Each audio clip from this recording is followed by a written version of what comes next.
Hi there, my name is Brian Winterstein. I'm the president of the Metro DC chapter of the International Coach Federation, better known as the ICF. The ICF is the largest credentialing body of professional coaches around the world with over 22,000 coaches and growing. There are a variety of styles in which coaches work with clients. Today in the video, you're going to see just a few of those. Hope you enjoy. Alan, what would you like to coach on today?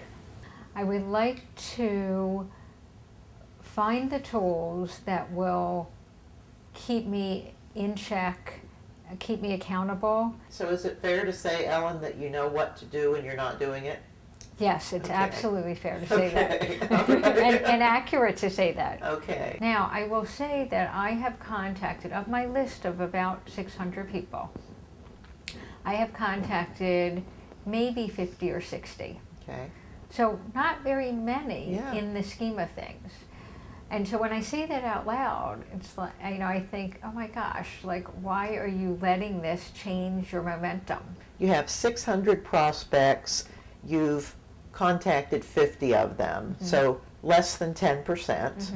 And of that 50, you've had 5 people interested, 10%. Right. As you think about that, does that seem like a good ratio?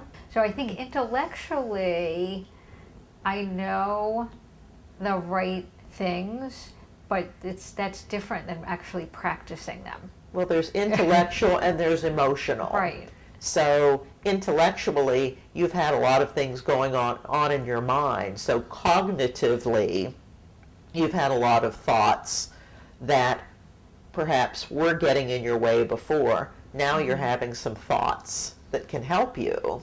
Right. Okay. Good point. Good. How do you feel? I feel very good. Good. Keep Thank it up. you. Thank you. Let's start with just a quick update. What's new since I saw you last? Well, I've decided to make some changes in my employment situation. After careful consideration, I've decided that it's just time for me to make a big change in my life. So what kind of obstacles are you running into? Well, the current workplace that I'm in is a hostile environment. There's aggressive females that are very unhappy. What would be the best possible outcome in your current situation, realizing that you don't have total control over the environment? What could work for you? What does that look like for you? I think by keeping my mind focused on the solution rather than the problem. The solution is leaving, so just stay positive and don't get sucked in to the negativity. Don't take the bait. How can you create more peace breaks during your day? You know, it's so funny. I've worked for so many years and I've never taken lunch, ever, on any job, ever. And wow, that's huge. Man, I'm not only taking lunch, I'm sending people an email 2 hours before going, I am leaving at this time. Oh, great. And staying off-site for the entire lunch. Good. And not picking up calls or answering messages, anything. Well, you've made some discoveries today, which I'm very grateful of, and still very honored to be working with you. And I really appreciate the opportunity to help you along here. Okay, good job. So I'll see you next week. Yeah. Okay. So tell me a little bit about what brought you in today, what you'd like to do, you'd like to work on. Well, Craig, I've been overweight, in my opinion, for a number of years now. How dependent do you feel that your weight reduction is on your fitness regime or on your diet? I would say first on diet and second on my workout, if you will. That's my thought. I mean, am I thinking about that right or no? Let me ask you, are you familiar with what's called the GROW model? No. GROW is an acronym that stands for Goals, Reality, Opportunities, and the Way Forward. Your way forward, not my way forward. Right, right. So all of this is about you. It's your goals, your reality, opportunities you see and identify in your life, and the way you want to move forward on this.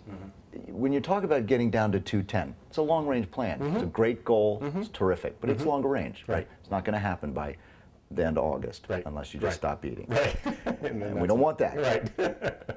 But the shorter term, do you think there might be some value and describe how you might set up shorter term goals that they're your goals. Tell me how you might do that for a week. Well, that's interesting. I guess what I could do is sit down with my calendar and say, okay, I'm flying on these days. What time am I flying on these days? Is there time, during the day like today that I could work out and still fly without too much issue? Do you see an opportunity, I'm going to take a little aside here, an opportunity to make a deal with yourself to trade calorie goals for a slice of cake? Oh, I see. So reward myself for achieving a calorie goal. So if I were going to do that, something that you brought up a little bit ago that is really resonating with me is the whole sitting down with my calendar, or I guess I brought up and you put the thought in my mind. I don't know. And you came up with looking at the calendar. But putting that on my calendar, the exercise periods, if you will, in areas where they don't conflict with anything else. That's on there that I feel like I have to do. And then giving myself rewards. And I think that, to me, almost sounds like, it sounds so simple. I wonder why I never thought of it. But I'm thinking that may be something I could probably start working on today. That's terrific. Congratulations. Well, thank you. That's great. After watching this video, we hope you have a better understanding of how coaching works. If you have further questions or would like to hire a coach, please visit our website,